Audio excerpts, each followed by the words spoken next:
पंजाब भर में जितनी भी ये स्मोक के हवाले से जो सूरत हाल चल रही है, मुल्तान, लाहौर, रावलपिंडी, इस्लामाबाद भी उसकी लपेट में।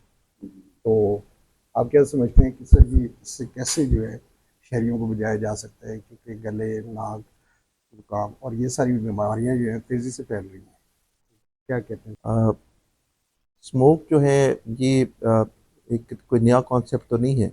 ये उन मालक में और उन एरियाज़ में जहाँ पे उन चीज़ों का ख्याल नहीं रखा जाता जो पोल्यूशन करते हैं एनवायरनमेंट की, वहाँ ये ज़्यादा होती है। अनफॉर्चुनेटली पिछले 3-4 साल में ये प्रॉब्लम जो है पाकिस्तान में भी बहुत इमर्ज हुआ है, और पर्टिकुलरली पंजाब में। और फिर पंजाब का जो एरिया ज़्यादा अफेक्ट हुआ है वो लाहौर है, और अब आप देख रहे हैं कि ये साउदर्न पंजाब और नार्थन पंजाब की तरफ भी आ रहा है। और ये एक क्लाइमेट चेंज की इफेक्ट भी है, और इसमें ह्यूमन एलिमेंट भी है जिसने इसको वर्स किया है। शायद क्लाइमेट चेंज को तो हम बहुत ज़्यादा ना कर सकें चेंज, लेकिन वो फैक्टर्स, वो रिस्क जो इसको बढ़ाते हैं और वो प्रिवेंटेबल हैं, उनको रोका जा सकता है, उस पर ज़रूर काम करना चाहिए। तो आपको अंदाज़ा है कि एक बड़ी वजह जो है कि हमारा जो डेमोग्राफिकली एरिया है वो इंडिया के करीब है, तो बहुत सारी स्मोक जो है वो उस तरफ से आती है। हमारी जो है वो एयर पोल्यूशन जो है, आम तौर पे जो गाड़ियां हैं जो ज़्यादा धुआं देती हैं, पब्लिक ट्रांसपोर्ट है, फिर ये आपने देखा होगा कि जो हमारी राइस क्रॉप्स होती है उसके रेमेंट है उनको फार्मर बर्न करते हैं, वहाँ से एक सोर्स है। फिर ये जो ईंटों के भट्ठे हैं, क्लिंच ने कहा जाता है, इनसे जो स्मोक निकलता है। फिर जो इंडस्ट्रियल एरिया है वो बेसिकली सम हो रेजिडेंशियल एरियाज़ का हिस्सा बन गया, और वो फैक्ट्री जो शहर से कहीं दूर थी वो इंक्रीज पॉपुलेशन की वजह से बहुत करीब आ गई है। तो ये मुख्तलिफ फैक्टर्स हैं जो स्मोक की वजह बन रहे हैं, और ये ज़्यादा होती जा रही है। और आई थिंक कि बहुत एडिड फैक्टर जो है वो पॉपुलेशन ग्रोथ है। आप देखें पाकिस्तान की जो पॉपुलेशन ग्रोथ है वो 2.55% है, 25 करोड़ लोग हो गए हैं। तो ये भी वन वे और अदर पोल्यूशन और स्मोक के रिस्पॉन्सिबल है। अच्छा सर, ये बताइएगा कि इसमें जितना आपकी तरफ से जो है इकदाम क्या उठाए जा रहे हैं, जैसे कि मतलब चूँकि एक आप जिम्मेदार शख्स हैं और जो तमाम हॉस्पिटल्स को भी देखते हैं, क्या इस सिलसिले में स्टेप लिए जा रहे हैं? जी। तो पहला जो मैं बात कर रहा था वो ये था कि इसकी वजह क्या है, क्योंकि अनलेस हम उसकी वजह नहीं पता होगी तो हम उसको रोक नहीं सकेंगे। अब ये है कि इसके हेल्थ हैज़र्ड्स क्या हैं, बिफोर मैं उस पे आऊँ कि इसको कैसे रोका जाए। तो हेल्थ हैज़र्ड जो है मोस्टली ये सांस लेने के जो होते हैं, गला ख़राब होना, क्योंकि और फेफड़ों का ब्रोंकाइटिस हो जाना, जो लोग पिल्ले दमा है जिनको रेस्पिरेटरी डिजीज़ है वो वर्स हो जाती हैं। हार्ट के जो मरीज़ हैं उनके लंग मुतासर ज़्यादा होते हैं।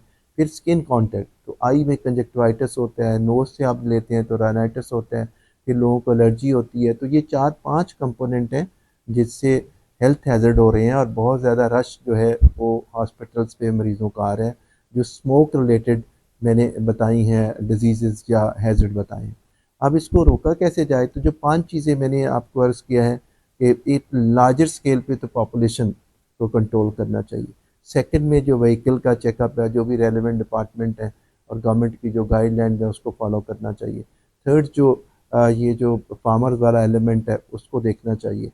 पांचवा जो है पर्सनली लोगों को ये देखना चाहिए कि उनकी गाड़ियाँ ठीक हों, वो किसी घर में ऐसी चीज़ें बर्न ना करें, इर्द गिर्द जो माहौल है उसको हाइजीनिक रखें, उसको बर्न ना करें।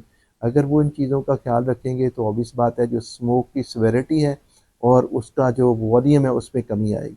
और अल्टीमेटली फिर पर्सनल प्रोटेक्टिव मेजर्स भी लेने चाहिए, जैसे मास्क पहनना चाहिए, जो है बच्चों को मास्क पहन के भिजवाना चाहिए। अगर आप दमे के मरीज़ हैं, आपको पहले ही फ्लू चल रहा है या आपको कोई हार्ट का मसला है, तो आपको एक्स्ट्रा केयरफुल होना पड़ेगा दवाई लेने में भी और ये मास्क पहनने में।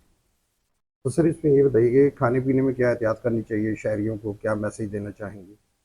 शहरियों को स्मोक का तो पता नहीं कितना इफेक्ट होता है खाने पीने पे, लेकिन मेरी यही एडवाइस होगी कि जिस तरह हमारे मोटापा बढ़ रहा है और दिल की बीमारियां और शुगर बढ़ रहा है, शहरियों को बहुत कम खाना चाहिए।